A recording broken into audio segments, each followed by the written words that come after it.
Hello beautiful! So today, ang ating vlog ay about kay Happy kasi may in-order po ako na parcel na product sa Shopee. So ito po yun, dumating na po siya.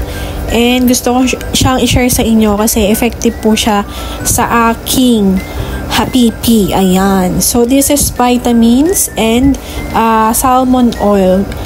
So, salmon oil, rich in omega-3. Siyempre, alam naman natin, pagka omega-3 fish oil is very good sa ating heart. Siyempre, ito para kay Happy.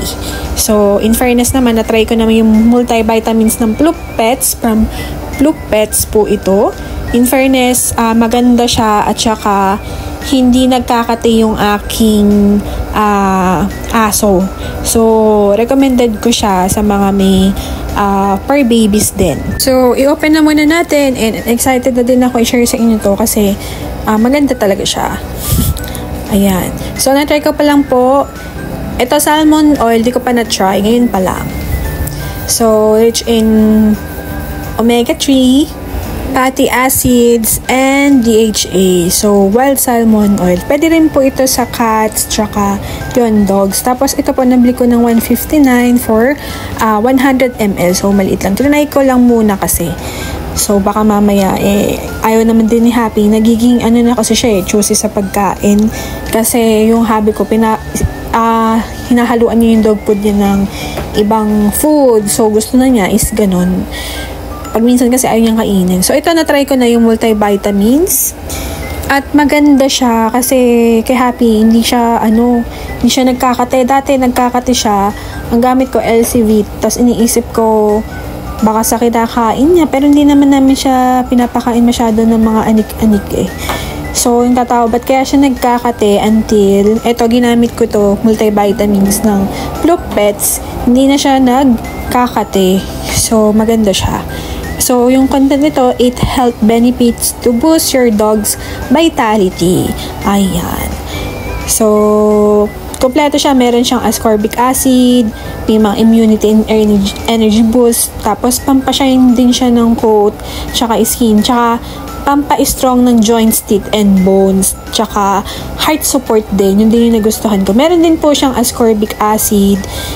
Ano pa ba yung mga nakita ko dyan? Actually, marami. May thiamine, yung mga B-complex natin. So, kompleto siya. May lactobacillus. Ganun-ganun pa din siya. So, maganda talaga siya. Actually, ito yung loob niya.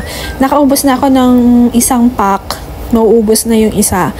Tapos, hinahati ko siya kasi, tawag dito, hindi kaya ni Happy na kainin kasi maliit lang siya, 'di ba? So hindi kayang kainin ni Happy ng buo. Kaya hinahati ko siya. So eto po. Ayan. So pa heart shape siya. Ayan, ganyan. So, hinahati ko siya, tapos pakakainin ko siya ng 2 ganyan. So, good for 1 month na po ito. So, 125 ko po nabili, yung 30 pieces. Ayan, pakain natin kay Happy. Alam na yan pag kinukuha ko sa rep, alam niya, vitamins na niya yan. Ayan. Yun nga lang, pagka busog na siya, ayaw na niyang kainin. Kaya talaga early morning ang pakain ko sa kanya. So, dyan, meron dyang direction. So, small dogs up to 11 kilos or 25 pounds, 1 chew. Medium dogs, 3 chew, which is 12 to 35 kilos. Tapos large dogs, 35 kilos plus 5 chew. Ayan. So, si Happy, isa lang siya. Hinati ko lang kasi hindi niya makain yung malaking chew na yun. So, ito na yung salmon oil. Try natin. I bet hindi niya to kakainin. So, may banana kasi kanina kinakain niya tapos ayaw na niya. Nilagay ko na dyan sa kainan niya. Ayan. So, medyo juicy-juicy na si Happy ngayon eh. Ayan. Nakasarap pala. So, siya? Oil siya. Tapos, meron siyang konting aroma.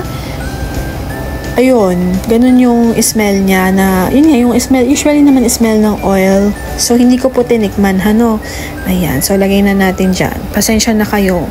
At hindi naka-direct ang ating camera. Ayan, ipatry na natin. So, ito yung kainan ni Happy. Mayroon siyang lagay ng tubig sa labas kasi nilalanggam yung dog food niya. Ayan.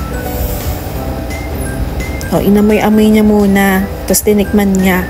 Ayan. So, kinain-kain naman niya ng konti. Ayan, kinakain naman niya. Yun nga lang, hinaluan ko na ito ng egg. Gusto niya din yung egg.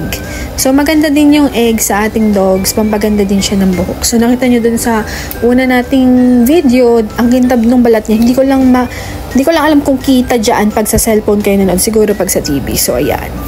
Hindi niya kinain lahat. Gusto niya talaga may mixture. So, pwede naman yun. Tapos, haluan nyo ng salmon oil. So, sa mga medyo juicy, ganyan ang mangyayari sa inyong dog. Kasi dati kinakain naman niya, ayan, binabalik-balikan niya pakunti-kunti. Gusto naman din niya. Ayan. So, yun lang po. Shinare ko lang yung ating ginamit ngayon kay Happy, which is from Ploop Pets. So, ayan, kung gusto nyo din mag-avail, search nyo lang Ploop Pets sa Shopee. Meron po niyan. Lazada, meron din yan for sure. So, maganda po siya for our fur babies. Ayan. So, thank you for watching at Everything Nice with Mitch. Succulent Love. Pero, syempre, nag-vlog muna tayo kay Happy. Ayan. So, ayun. Thank you for watching again. Keep in touch. See you on my next video at 7 p.m. Ingat po ang lahat.